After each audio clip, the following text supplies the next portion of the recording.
Transparency at accountability. Ito ang mga pangunahing advokasya ngayon ni Tiague Mayor Ino D bilang bagong talagang Pangulo ng League of Municipalities of the Philippines. Ayon kay LMP President at Tiague Mayor Faustino Ino D. V, dapat mas mailapit pa sa mga mamamayan ang mga serbisyong pampamahalaan katulad ng Bukas Center at iba pang kahalintulad na proyektong isinusulong sa buong bansa. Gate ni D, isa sa mga pangunahing layunin ng kanyang pamumuno sa LMP ay paigtingin ang pagunlad ng mga rural areas at countryside upang hindi lamang ang mga urban centers ang makikinabang sa mga proyekto at serbisyo ng pamahalaan. Dagdag pa niya, dapat maging equitable o patas ang mga distribusyon ng mga serbisyo sa lahat ng munisipalidad. Ipagpapatuloy rin niya ang pagsusulong ng mas mahusay na coordination sa pagitan ng mga local at national government offices upang mas mabilis maipatupad ang mga programa para sa mga mamamayan. Binigyang din rin ni LMP President D na kailangang aktibong makibahagi ang mga local government units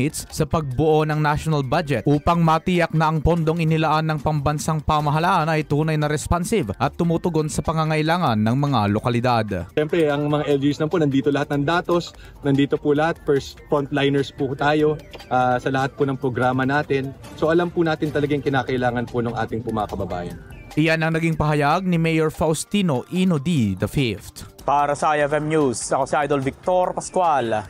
Idol! IFM News.